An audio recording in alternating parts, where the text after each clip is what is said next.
Captain Elena Rodriguez stared at the swirling lights outside her ship's window. The colors looked wrong.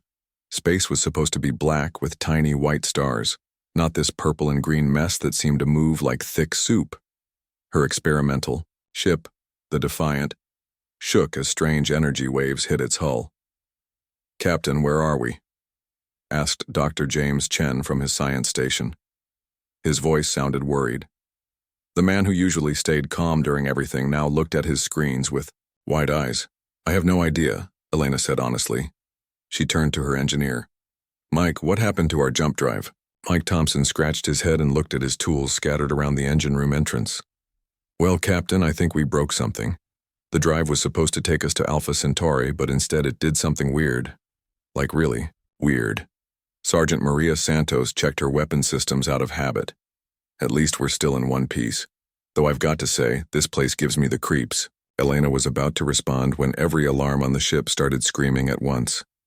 A massive shadow fell across their small vessel. Through the main window they could see a ship so large it blocked out the strange colored stars. The thing was bigger than any city Elena had ever seen. Its hull was dark metal covered in sharp spikes and glowing red lines that pulsed like a heartbeat. "Holy Mother of Pearl," Mike whispered. "That thing could use our ship as a toothpick." Dr. Chen's instruments went crazy with new readings. "Captain, I'm detecting massive energy signatures from that vessel. Their power output is off the charts. They could probably blow up a small moon." "Well, that's not good," Elena said, trying to keep her voice steady. "Are they trying to talk to us?" As if answering her question, a deep voice boomed through their communication system. The words came through a translation device that made the speaker sound like a very angry dragon with a bad cold. "Primitive vessel, you have entered the sacred space of the Veltharan Empire without permission. I am Admiral Zeth Kalar of the warship Sovereign's Wrath. Your pitiful craft will surrender immediately or be destroyed. You have 60 seconds to comply." The human crew looked at each other for a moment. Then Elena started laughing. Not a small chuckle, but a real belly laugh that made her bend over and hold her sides. "Did he just call our ship pitiful?" she gasped. Between laughs, Mike joined in. "I mean, he's not wrong. This thing barely made it out of our solar system." Maria was grinning too. 60 seconds? What are we supposed to do? Write a formal apology letter? Dr. Chen, always the scientist, was taking notes. "This is fascinating. First contact with an alien species and they immediately threaten us. Very territorial behavior." Elena wiped tears from her eyes and opened the communication channel.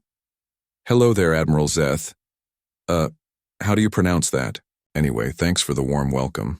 We're just lost tourists, really. Don't suppose you know any good places to grab coffee around here? We've been traveling for days, and our coffee maker broke yesterday." Silence filled the communication channel for a long moment. Then the alien voice returned, sounding confused. "Coffee? What is this coffee? Are you mocking the might of the Veltharan Empire?" "Oh no, not mocking at all," Elena replied cheerfully. "Coffee is this brown liquid we drink to stay awake. Very important for space travel. As for your empire, it sounds very impressive. That ship of yours is absolutely gorgeous, by the way. The spiky design really works. Very intimidating." Mike leaned over to the communication panel. "Yeah, we'd love to meet you folks. Are you the welcoming committee? Because if this is how you greet visitors, I can't wait to see what you do for parties." Admiral Zethkaller's voice came back even more confused than before. "Parties? Welcoming committee? You strange creatures speak in riddles. Do you not fear the power of our weapons?" Maria laughed. "Fear? Buddy, we just accidentally traveled to another dimension or galaxy or whatever this place is. At this point, we're just happy to meet someone who speaks English. Well, sort of English." "Your translation device is pretty neat," Dr. Chen added. "How does it work? Is it based on quantum field manipulation or something simpler? You ask about our technology." The Admiral's voice rose higher. "You should be begging for mercy, not requesting technical specifications." Elena could hear other alien voices in the background of the transmission. They seemed to be arguing about something. She caught words like impossible, insane, and "What manner of beings are these?" Look, Admiral, Elena said in her most reasonable voice, we really are just lost. Our navigation system went haywire and we ended up here by accident. We don't want any trouble. In fact, we'd be grateful for directions back home. Earth is a small blue planet around a yellow star. Probably not on your maps yet. Earth? The Admiral's voice was now completely puzzled. We have no records of this world. From what sector do you come? What fleet commands you? How many warships escort your vessel? Mike snorted. Warships? This is it, pal. 1 ship, 5 crew members, and a really unreliable coffee machine. We're basically the cosmic equivalent of a lost family asking for directions. 5 beings control a vessel capable of dimensional travel. The Admiral sounded like he was having trouble believing what he heard. Well, when you put it like that, it does sound pretty impressive, Elena admitted. Though honestly, the dimensional travel thing was a complete accident. We were just trying to test our new engine. Dr. Chen was busy scanning the massive alien ship. Captain, their vessel appears to be constructed with materials far beyond our current technology. The energy readings suggest they have power sources we can't even identify. Did you hear that? Elena said into the communicator. Our science guy is really excited about your ship. He loves learning about new technology. Very curious fellow. The Admiral's voice was now barely above a whisper. They scan our vessel. Without fear. They ask questions about our technology. They speak of their primitive status as if it means nothing. Then louder. What manner of trap is this? Trap. Maria laughed so hard she nearly fell out of her chair. The only trap here is that we might run out of food before we figure out how to get home. Don't suppose your people eat anything humans can digest. You speak of food. While facing the might of the Empire, Elena was beginning to think these aliens might be a little too dramatic for their own good. Admiral, I think there's been a misunderstanding. We're not here to fight anyone or threaten your empire. We're explorers, scientists.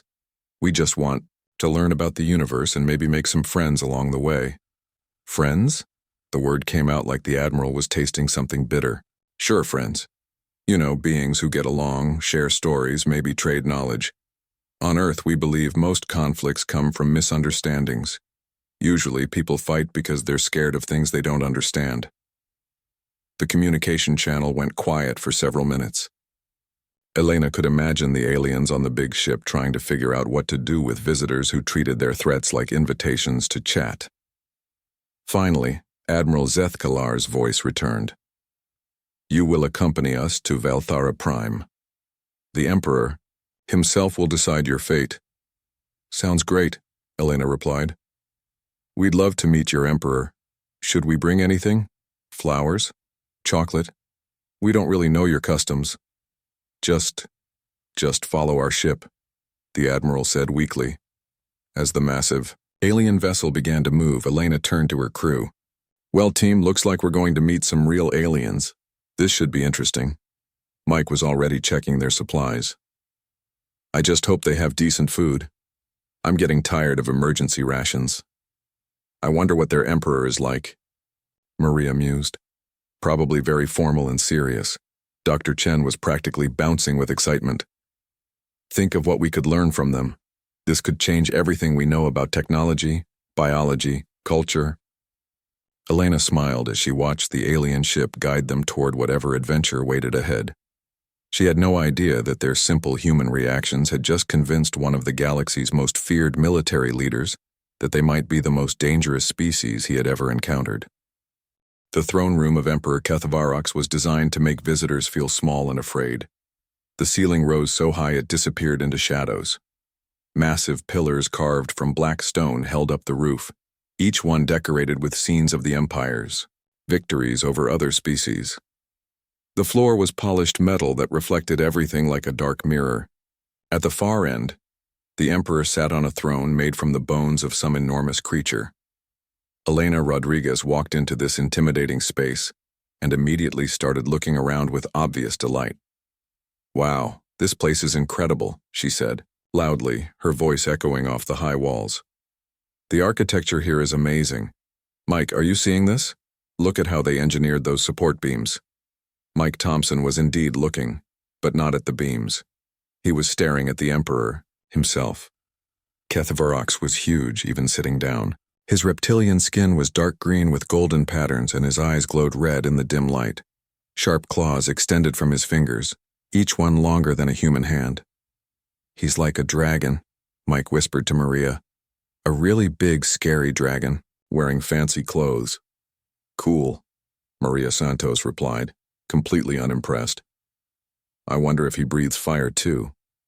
Dr. Chen was taking notes as fast as he could write. "Fascinating bone structure. The cranial ridges suggest enhanced brain capacity, and those claws appear to be naturally occurring, not artificial weapons." The Emperor watched these strange creatures examine his throne room like tourists in a museum. This was not the reaction he expected. Usually beings brought before him either begged for mercy or stood frozen in terror. These humans were treating his palace like an interesting attraction. "Silence!" The Emperor's voice boomed across the throne room. The sound was so loud it made the humans' ears ring. "Sorry," Elena said politely. "We don't mean to be rude. It's just that we've never seen anything like this before. Your palace is really beautiful. Did you design it yourself?" Emperor HFY Orcs blinked slowly. In all his centuries of rule, no one had ever asked him about interior decorating. "You stand before the Emperor of the Valtheran Empire," announced a thin alien who seemed to be some kind of assistant. "Show proper respect or face immediate execution." "Oh, right, sorry about that," Elena said. She gave a small bow. "Your Majesty, thank you for inviting us to your home. I'm Captain Elena Rodriguez of the Earthship Defiant. These are my crew members." Each human gave a little wave when Elena pointed to them. Dr. Chen even smiled and said, "Pleased to meet you, Your Majesty." The Emperor leaned forward on his throne. "You dare to treat this audience as a social gathering? Do you not understand your situation? You have trespassed in sacred space. Your lives are forfeit." "Well, that seems a bit harsh," Maria said. "I mean, we already explained we got lost. It's not like we meant to trespass." "Yeah," Mike added. "If you put up better signs, this kind of thing probably wouldn't happen as much." The Emperor's claws scratched against the armrests of his throne. The sound was like nails on a chalkboard, designed to make listeners uncomfortable. The humans just waited patiently for him to continue talking. "Perhaps you do not understand the power you face," the Emperor said slowly. He stood up from his throne, revealing his full height. He was nearly 10 feet tall and built like a mountain. "Allow me to demonstrate." A servant brought forward a rod made of titanium as thick as a human's arm. The Emperor took it in both hands and slowly crushed it like soft clay. The metal groaned and twisted until it was just a ball of scrap. The humans burst into applause. "That was awesome," Elena exclaimed. "How did you do that? Is it enhanced strength from your bone structure or some kind of genetic modification?" "The raw power required for that demonstration," Dr. Chen said excitedly, "suggests muscle density far beyond normal biological limits. Are all your people this strong?" The Emperor stared at the crumpled metal in his hands, then at the humans who were looking at him with genuine admiration instead of fear. "You should be cowering in terror," he said weakly. "Why?" Mike asked. "That was the coolest thing I've seen all day. You should enter Earth's world's strongest being competition. You'd win for sure." "What is this competition you speak of?" "Oh, it's great," Maria explained. "People from all over Earth compete to see who can lift the heaviest things, bend the strongest metal, that sort of stuff. The winner gets a trophy, and everyone cheers for them. You'd love it." The Emperor looked confused. "They celebrate strength without conquest? Without establishing dominance over the weak?" "Well, yeah," Elena said. "It's fun to watch people do amazing things. Plus, it inspires others to get stronger too. Very positive stuff." Dr. Chen had pulled out a small device and was scanning the Emperor. "Your Majesty, would you mind if I took some readings? I'm fascinated by your physiology. This could revolutionize our understanding of biological engineering." "You wish to study me?" The Emperor's voice rose in disbelief. "Only if you don't mind," Dr. Chen said politely. "I'm a scientist. Learning about new life forms is what I do. You're probably the most interesting subject I've ever encountered." The assistant alien whispered something urgently in the Emperor's ear. Elena caught a few words. testing us, and advanced species. Your Majesty, Elena said, I hope we're not causing any problems. We really don't want to be any trouble. The Emperor was quiet for a long moment. Then he spoke slowly, as if trying to solve a puzzle. Tell me, humans, what weapons does your ship carry? Weapons? Mike laughed. We've got a few emergency flares, and Maria's sidearm. Oh, and a really loud horn for emergencies. A horn? Yeah, you know, to warn other ships we're coming, Maria explained. It plays this tune from an old Earth movie, pretty catchy. You travel through space with horns and flares as your weapons? We're explorers, not warriors, Elena said. We believe in solving problems with words instead of weapons. Much more civilized that way. The Emperor sat back down heavily. And your homeworld? How many warriors defend it? Dr. Chen looked up from his notes. Well, we have various military forces, but mostly we spend our time on other things. Art, science, sports, entertainment. We're more interested in building things than destroying them. Sports? The assistant alien asked nervously. Oh yeah, we love sports, Mike said enthusiastically. Football, basketball, soccer, hockey. People compete. Everyone has fun, and afterward we all go out for drinks together, even the opposing teams. The defeated warriors drink with the victors? Sure, why not, Maria said. It's just a game. The point is to have fun and do your best. The Emperor was now gripping the arms of his throne so tightly that his claws were leaving marks in the bone. You speak of defeat as if it has no meaning. Well, someone has to lose for someone else to win, Elena said reasonably. That's how games work. But losing doesn't make you a bad person or anything. It just means you try harder next time. Try harder, the Emperor repeated slowly. Exactly, that's the whole point. You compete, you learn, you get better, you have fun doing it. Win or lose, you've accomplished something. Dr. Chen finished his scans and put away his device. Your Majesty, thank you for letting me collect that data. Your species appears to have solved several biological problems that we're still working on. Very impressive evolution. The Emperor looked at this small human who had just studied him like a science project and somehow made it sound like a compliment. You fear nothing, he said quietly. Oh, we fear plenty of things, Elena assured him. Dying alone in space, running out of coffee, missing the season finale of our favorite shows. But we don't fear meeting new people. That's usually the best part of any adventure. The throne room fell silent except for the sound of the Emperor's claws tapping against bone. Finally, he spoke. You will remain as guests of the Empire while we decide what to do with you. That's very kind of you, Your Majesty, Elena said. We promise to be good guests. Do you have any house rules we should know about? The Emperor gestured to his guards. Show them to the guest quarters, the comfortable ones. As the humans were led away, Elena could hear the Emperor talking quietly with his advisors. She caught phrases like, most dangerous beings in the galaxy and impossible to understand. I think we made a good impression, she told her crew. Definitely, Mike agreed. He seems like a nice guy once you get past all the scary Emperor stuff. Maria nodded. I bet he'd be fun at parties. Dr. Chen was still scribbling notes. I can't wait to learn more about their culture.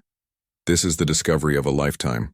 Behind them, the Emperor sat alone on his throne, trying to understand how 5 beings in a primitive ship had just turned his most intimidating display of power into a friendly conversation about sports and science.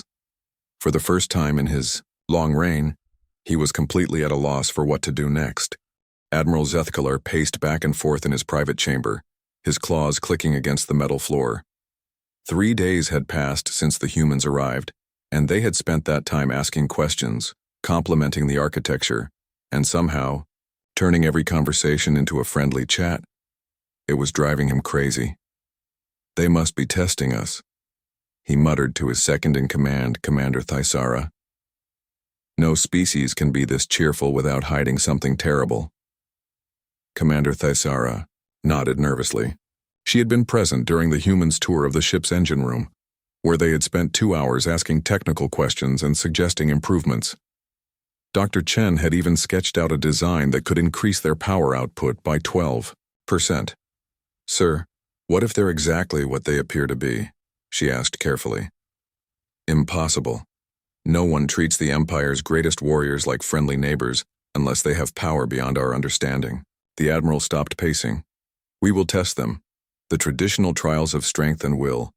If they are truly as dangerous as I suspect, the tests will reveal their true nature. An hour later, Captain Rodriguez found herself standing in the Empire's gladiatorial arena. The floor was sand and metal, stained with the blood of countless combats. Seats rose up on all sides, filled with Valtheran warriors who had come to watch the strange humans face their doom. So this is where you settle disputes? Elena asked Admiral Zethkalar, who stood in the command booth above the arena floor. Very classical, like ancient Rome, but with better lighting. You will face Korath the Destroyer, the Admiral announced. He has never been defeated in combat. He has killed warriors from 17 different species. The crowd cheered as massive gates opened on the far side of the arena. What emerged was a nightmare made real. Korath stood 12 feet tall and was covered in thick armored scales.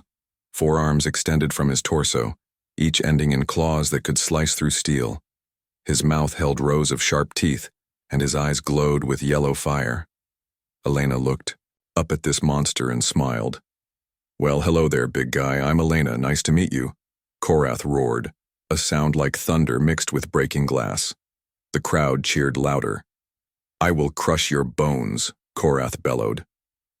I will feast on your flesh. That's not very sporting, Elena replied. How about we make this interesting? Ever hear of wrestling? Before Korath could respond, Elena had moved forward and somehow gotten behind him. With surprising agility, she grabbed 2 of his arms and used his own momentum to flip him onto his back. The crowd went silent with shock.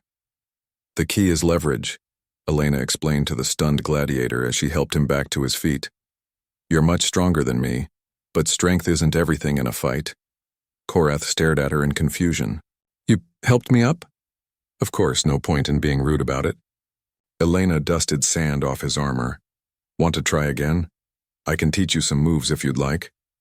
What followed was less a battle to the death and more like a wrestling lesson. Elena showed Korath how to use his size more effectively while he demonstrated some impressive techniques from his own fighting style. By the end, they were both laughing and comparing notes on combat strategy. The crowd didn't know whether to cheer or run away in terror. Admiral Zethkalar watched this display with growing horror. She defeated our greatest warrior and then trained with him. What manner of being does this for sport? The second test took place in the Empire's psychological torture chamber. Dr. Chen was strapped into a chair surrounded by devices designed to break the minds of the strongest beings in the galaxy. Screens would show his worst fears, while speakers played sounds calculated to drive him insane. This is fascinating, Dr. Chen said as the technicians activated the machines. You've combined sensory overload with psychological manipulation. Very sophisticated. The screens lit up showing images of Earth being destroyed, his family dying, himself failing in his scientific work. The speakers filled the air with screaming, grinding metal and whispers of hopelessness. Dr. Chen closed his eyes and smiled, peacefully. Are you experiencing the fear visions? The technician asked after an hour. Oh yes, very vivid, Dr. Chen replied. But I've been using meditation techniques I learned from Earth's Buddhist monks. When you accept that fear is just electrical signals in your brain, it becomes much easier to observe it without being controlled by it. You are studying your own psychological torture? Absolutely. This is giving me incredible insights into how the mind processes fear responses. Do you have any research papers on the theoretical framework behind this device? I'd love to read them. The technician looked at his supervisor, who looked at the Admiral, who was beginning to develop a headache. 2 hours later, Dr. Chen emerged from the chamber refreshed and excited, asking if he could borrow some of their equipment for his own psychological research. The third test was the gravity chamber. Mike Thompson was placed in a room where the artificial gravity could be increased to levels that would crush most beings into paste. The Empire's engineers watched their instruments as they slowly increased the pressure. How are you feeling? They asked through the communication system. Pretty good, Mike's voice came back cheerfully. This is like the world's best workout machine. Can you crank it up a bit more? The engineers looked at each other nervously. The gravity was already at levels that should have liquefied his bones. Is this the highest setting? Mike asked. Because I'm just getting warmed up. They increased the gravity to maximum. Through the observation window, they could see Mike doing push-ups on the floor of the chamber. This is great, he called out. I can really feel the burn in my muscles. Do you mind if I do some sit-ups too? When they finally let him out, Mike was sweating but grinning. That was amazing. Can I bring my crewmates next time? Maria would love this thing. Admiral Zeth Kalar sat in his command chair, staring at the test results. Each human had not only survived trials designed to break the strongest warriors in the galaxy, they had enjoyed them. Elena had turned Mortal Kombat into a friendly training session. Dr. Chen had meditated through psychological torture and asked for the instruction manual. Mike had used a gravity crusher as exercise equipment. Sir, Commander Thaisara said quietly. What do we do now? The Admiral was quiet for a long moment. Send word to the other powers. Tell them we have encountered a species that treats our greatest weapons as recreational activities. What should we tell them about their capabilities? Tell them that humans view our most feared warriors as sparring partners, that they find our psychological weapons interesting research opportunities, that they use our deadliest traps as fitness equipment. He paused. And tell them that they do all of this while being completely friendly about it. Meanwhile, in their guest quarters, the humans were having their own discussion about the day's events. That was fun, Elena said as she stretched her sore muscles, though I think they were expecting us to be more scared. The gladiator thing was interesting, Maria noted, though their fighting techniques could use some work. Too much reliance on brute force. The psychological device was brilliant. Dr. Chen added excitedly. I've got so many ideas for new research based on what I learned today. Mike was still energized from his gravity workout. I hope they let us try more of their equipment tomorrow. That gravity chamber was better than any gym on Earth. Elena looked out the window at the alien stars beyond. You know, I think they're trying to figure out what we're capable of. Well, that's nice of them, Mike said. Most people just ask instead of setting up elaborate tests, but everyone has their own way of doing things. I wonder what they'll try tomorrow, Maria mused. Whatever it is, Dr. Chen said happily. I'm sure it will be educational. Outside their quarters, Veltharan guards listened to this conversation and tried to understand how beings who had just survived their empire's deadliest trials could sound like they were planning a vacation. In the depths of space, emergency. Messages were already speeding toward every major power in the galaxy. The content was simple but terrifying. Humanity had arrived, and they were either the most dangerous species ever encountered or the most deceptively peaceful. Either way, the galaxy would never be the same.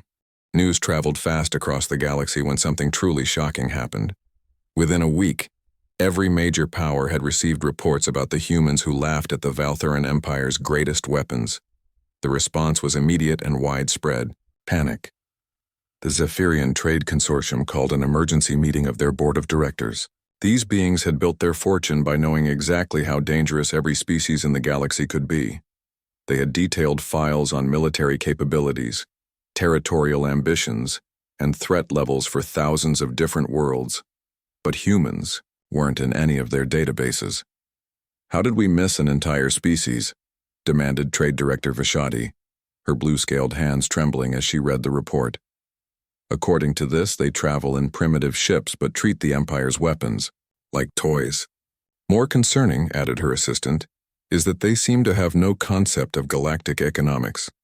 They offered to trade friendship and knowledge for access to our trade routes.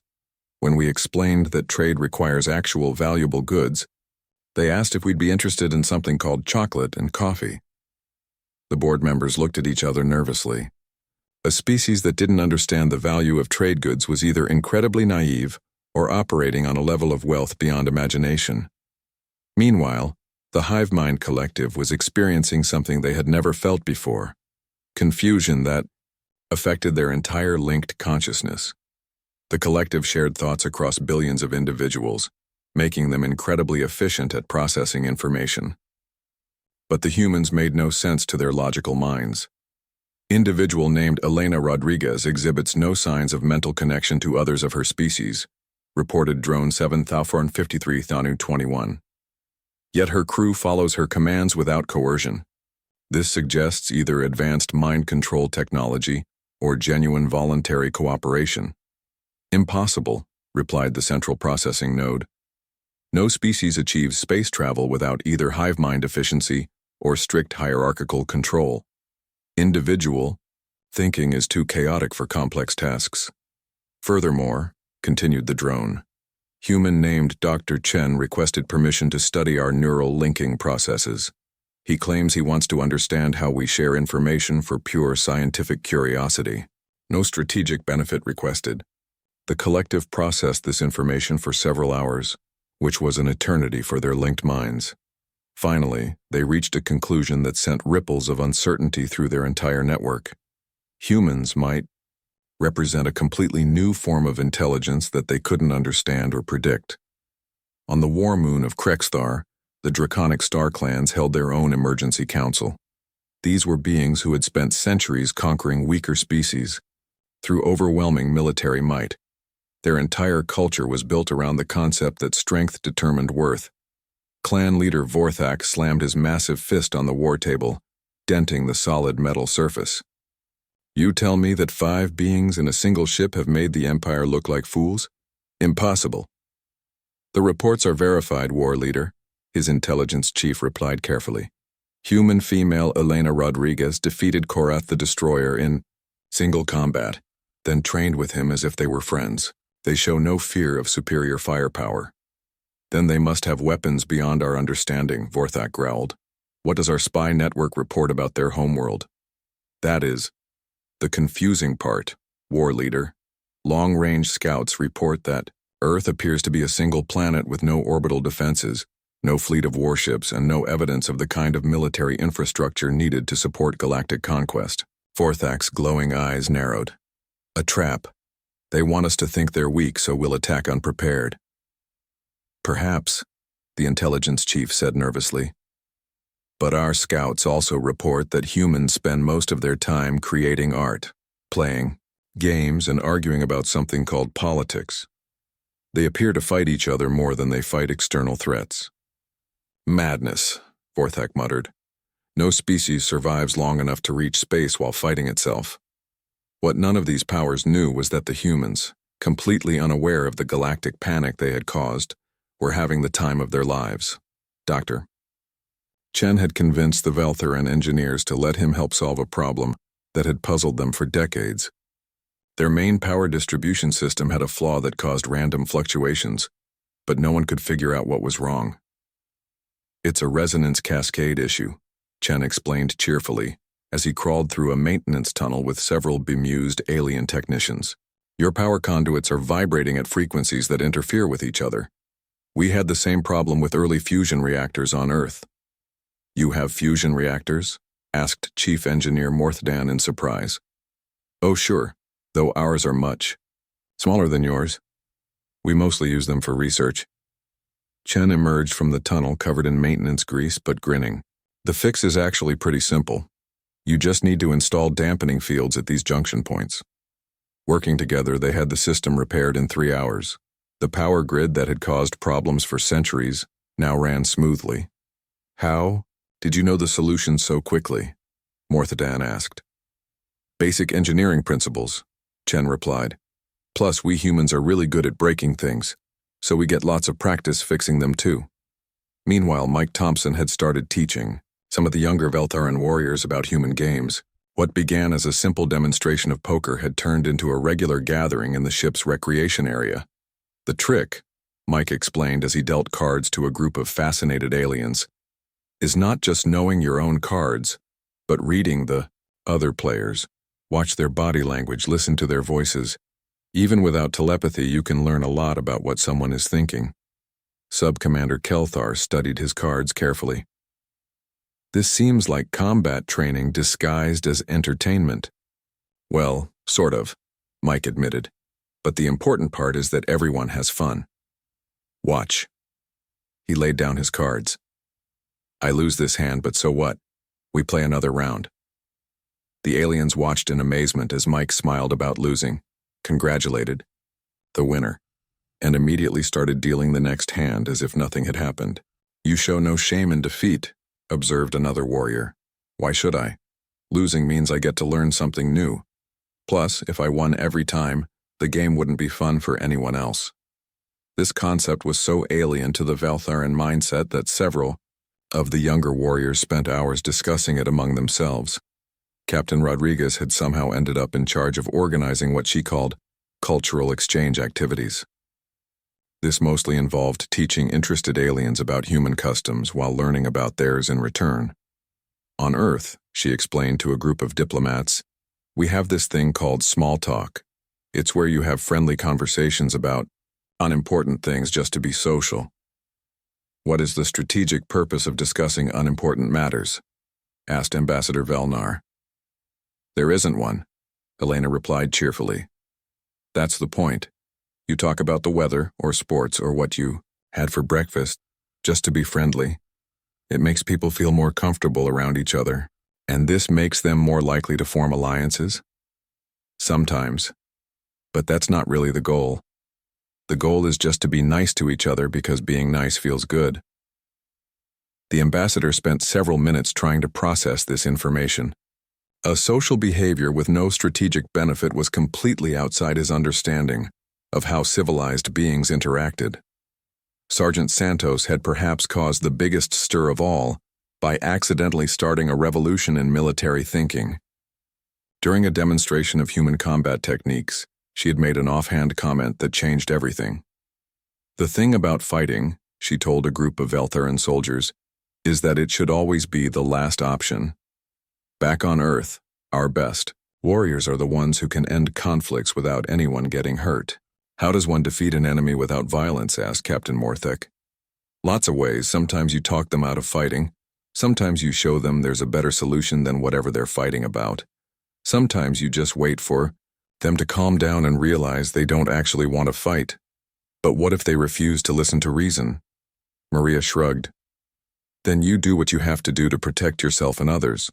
But most of the time, people fight because they're scared or angry or frustrated. Address those feelings and the fight usually goes away on its own. This conversation was overheard by several military commanders, who immediately began debating whether humans had developed some form of advanced psychological warfare, or if they were genuinely promoting nonviolent conflict resolution. By the end of the second week, 3 more alien delegations had arrived at Velthara Prime, all claiming they needed to assess the human threat personally. The Crystalline Confederacy, the Voidwalkers, and the Biomechanical Union all sent their finest diplomats and military observers. What they found was 5 humans who greeted each new group with enthusiasm, offered to share their food, asked countless questions about alien cultures, and somehow turned every formal diplomatic meeting into a friendly conversation.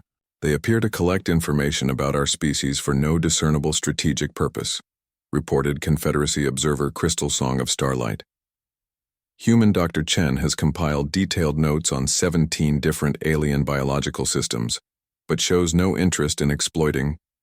The spyship Shadow of Doubt moved silently through the outer edges of Earth's solar system. Its crew of elite Veltharan intelligence agents had spent 3 weeks traveling to this remote corner of space, expecting to find a fortress world bristling with planet-killing weapons and vast fleets of warships hidden behind sophisticated cloaking technology. What they found instead was a blue-green planet where the dominant species seemed to spend most of their time broadcasting entertainment signals into space. Commander Sithrak, reported the ship's sensor operator.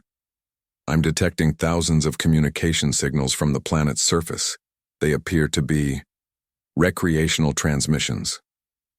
Recreational? Commander Sithrak studied the readings with growing confusion. What kind of military uses recreational signals as cover? Sir, I don't think these are military communications at all. I'm picking up something called reality television, multiple sporting events, and what appears to be endless debates about something called celebrity gossip. The commander stared at the data streaming across his screens. According to their sensors, Earth had a population of nearly 8 billion humans, but showed no signs of the massive industrial infrastructure needed to support galactic conquest. Instead, the planet seemed to be covered with cities, farms, entertainment centers, and recreational facilities. "What about their orbital defenses?" he asked. "Sir, they have several small space stations and some primitive satellites, but nothing that could stop a determined invasion force. Their most advanced spacecraft appear to be crude research vessels barely capable of reaching their own moon." "Their moon base, then? It must be heavily fortified." The sensor operator checked his readings again. "Sir, there's no moon base, just some old landing sites with flags and equipment left behind by early explorers." Commander Scythrak was quiet for a long moment. Then he activated the ship's deep scan sensors, devices capable of detecting even the most sophisticated hidden weapons. The results were the same.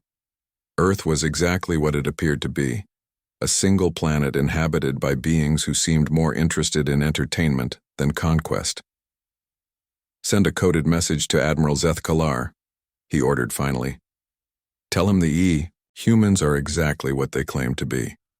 Back on Velthara Prime, the Admiral received this message while sitting in his private study, trying to make sense of the reports from his cultural exchange officers. According to their observations, the humans had spent the past month teaching Veltharan citizens about concepts like democracy, individual rights, and peaceful conflict resolution. More disturbing still, many Veltharans were beginning to ask why their empire needed to conquer other species at all. "Sir," Commander Thesara entered his study carrying a datapad. "You need to see this. Dr. Chen has published a paper on improving interspecies communication. It's already being translated into 47 different alien languages." The Admiral read the paper's introduction with growing alarm. Dr. Chen had written about the universal desire for knowledge, friendship, and mutual understanding that exists in all intelligent species. He proposed establishing permanent cultural exchange programs throughout the galaxy. He wants to turn the entire galaxy into one big friendship club. The Admiral muttered. "Sir, there's more. Captain Rodriguez has been asked to mediate a territorial dispute between the Crystalline Confederacy and the Voidwalkers. Both sides specifically requested her because she listens without judgment and finds solutions that work for everyone." The Admiral set down the datapad and rubbed his temples. "What has the Emperor decided about all this?" "That's complicated, sir. His Majesty has been spending a lot of time talking with the humans about something called constitutional monarchy. He seems very interested in their ideas about sharing power with elected representatives." Before the Admiral could respond, an urgent communication came through from the Imperial Palace. Emperor Keth Varox wanted to see him immediately. The Admiral found the Emperor in his private garden, sitting on a simple stone bench instead of his intimidating throne. Next to him sat Captain Rodriguez, both of them feeding small fish in a decorative pond. "Ah, Admiral," the Emperor said without his usual formal tone. "Elena was just telling me about Earth's national parks. Apparently, they set aside vast areas of their planet purely for natural beauty and recreation." "That sounds very peaceful, Your Majesty," the Admiral replied carefully. "It is," Elena agreed. "We figured out a long time ago that having beautiful places to visit makes everyone happier. Happy people cause fewer problems than stressed people." The Emperor nodded thoughtfully. "Admiral, I've been thinking about our conversation last week regarding the Empire's future direction. What if we considered some changes to our approach?" Admiral Zethkalar felt the ground shifting beneath his feet. "What kind of changes, Your Majesty?" "Well," the Emperor said slowly, "perhaps instead of conquering other species, we could invite them to join us voluntarily, offer them the benefits of our technology and knowledge in exchange for their friendship and cooperation." "But sir, how would we maintain order without the threat of force?"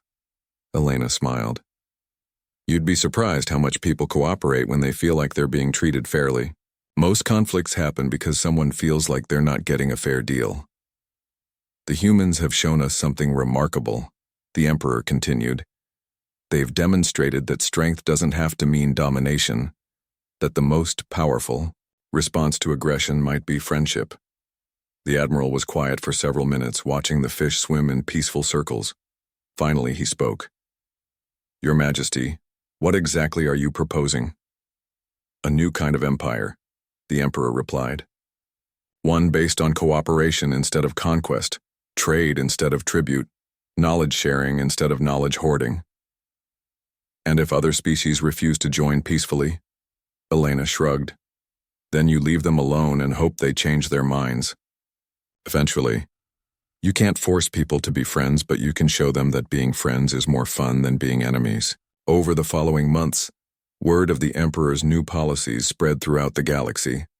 Species that had spent centuries fearing Vialtharan invasion were suddenly receiving invitations to trade conferences and cultural exchanges. Ancient tributaries found their tribute requirements replaced with voluntary cooperation agreements. The response was mixed. Some species, particularly those with authoritarian governments, viewed the changes with suspicion. But many others, especially younger civilizations and oppressed populations, embraced the new approach with enthusiasm. The Zephyrian Trade Consortium discovered that voluntary partnerships were far more profitable than forced agreements. The Hive Mind Collective found that interacting with individual thinkers gave them new perspectives on old problems. Even the draconic star clans began to see that cooperation could be a form of strength. Not everything changed overnight. There were still conflicts, still disagreements, still species that preferred isolation or aggression. But for the first time in galactic history, peaceful resolution became the preferred option rather than the last resort. Captain Rodriguez found herself appointed as Earth's first galactic ambassador, a position she accepted with her characteristic humor. "The job comes with great dental coverage and unlimited frequent flyer miles," she told her crew. "Plus, I get to travel the galaxy teaching diplomacy. It's like being a teacher, but with more interesting students." Dr. Chen established the galaxy's first interspecies research institute, where scientists from dozens of different worlds work together on projects ranging from faster-than-light communication to universal translation technology. His greatest achievement was developing a device that could translate not just words, but emotional context between species. Mike Thompson became the galaxy's unofficial cultural ambassador, traveling from world to world teaching aliens about human games, sports, and entertainment. He was particularly proud of introducing poker to 17 different species, creating the galaxy's first truly interspecies card game tournament. Sergeant Santos founded the Galactic Peacekeeping Academy, where military officers from across the galaxy learned conflict resolution techniques. Her most popular course was De-Escalation Through Humor, which taught students how to defuse tense situations by finding something everyone could laugh about together. The transformation wasn't perfect. There were still wars, still conflicts, still species that chose aggression over cooperation. But the balance had shifted. For the first time in recorded galactic history, more conflicts were being resolved through negotiation than through violence. Emperor Keth Varox, who had once ruled through fear and domination, found himself leading a voluntary federation of worlds united by mutual respect and shared knowledge. The change had been difficult for him personally, but he discovered that being respected was far more satisfying than being feared. "You know," he told Elena during one of their regular garden conversations, "I always thought strength meant making others submit to your will." "And now?" Elena asked, feeding the fish with practiced ease. "Now I think strength means helping others become the best versions of themselves." He smiled, an expression that would have terrified his subjects a year ago but now seemed natural. "It's much more difficult than conquest but far more rewarding."